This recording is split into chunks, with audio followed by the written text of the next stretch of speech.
Hey y'all, welcome back to Gardening Glory. Summer's here, and while we love those sunny days, our gardens might not. It gets hot out there, which can mean wilting plants and dry soil. But don't worry, I've got tips to keep your garden thriving all summer. We're talking smart watering, the power of mulch, and heat-tolerant plants. So grab some iced tea, and let's get growing. And if you love gardening, hit that like button and subscribe to Gardening Glory. Let's talk about watering. Overwatering can be just as harmful as underwatering. It's all about balance. The best time to water is early morning or late evening, when the sun isn't intense.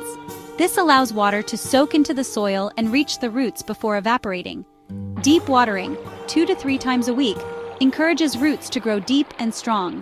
Invest in a soaker hose or drip irrigation system to deliver water directly to the root zone, minimizing evaporation. Plus, it helps prevent fungal diseases. And don't forget about mulch. It keeps the soil cool and moist. We'll talk more about mulch soon, but remember, it's your best friend for watering wisely. Let's talk about mulch. It's more than just for looks. Mulch is a superhero for your garden, especially in the summer heat. It regulates soil temperature, conserves moisture, and suppresses weeds. There are 2 main types, organic and inorganic. Organic mulches like shredded bark, compost, or straw break down over time, adding nutrients to the soil. Inorganic mulches like gravel or landscape fabric provide a protective barrier but don't enrich the soil.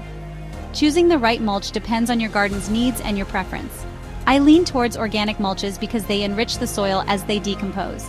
Apply mulch in a layer about 2 to 4 inches deep.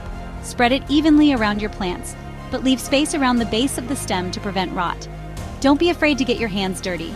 Your garden will thank you. A well-mulched garden is a happy garden. Let's talk about choosing the right plants for summer. Some plants thrive in hot, sunny conditions while others wilt. For flowers, marigolds are tough, vibrant, and come in many cheerful colors. Zinnias love the heat and attract beautiful pollinators. Sunflowers are practically made for sunshine and add a cheerful touch to any garden. For veggies, tomatoes, peppers, and eggplants love the warmth and reward you with delicious harvests. Try growing okra.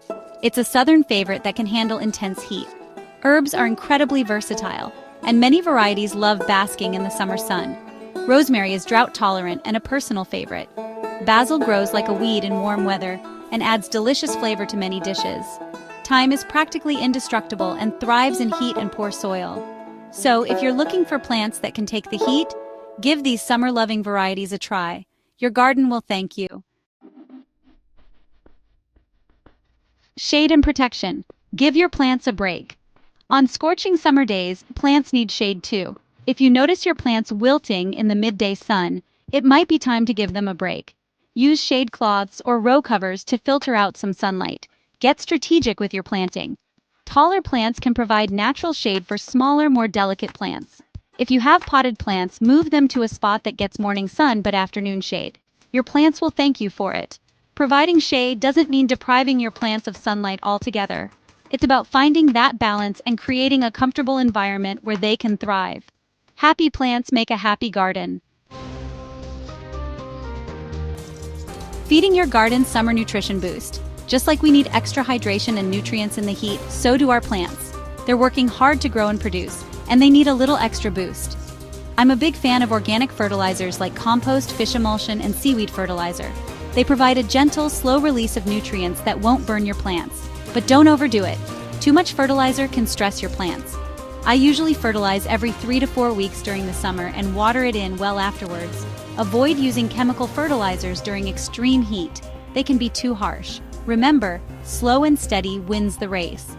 A little bit of organic fertilizer goes a long way. Keep your plants happy and healthy all summer long. Pest and disease control. Be proactive, not reactive. Summer's warm temperatures and humidity can create perfect conditions for pests and diseases.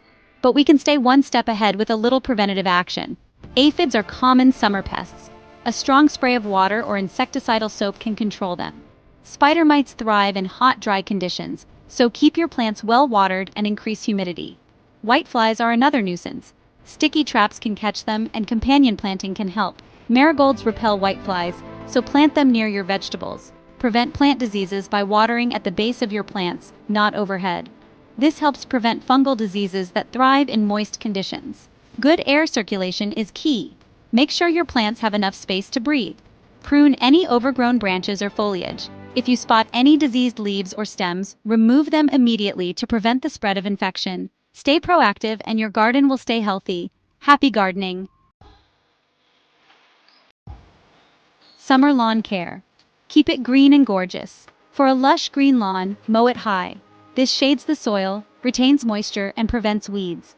Deep and infrequent watering is best. Aim for about an inch of water per week. Water early in the morning or late in the evening to minimize evaporation.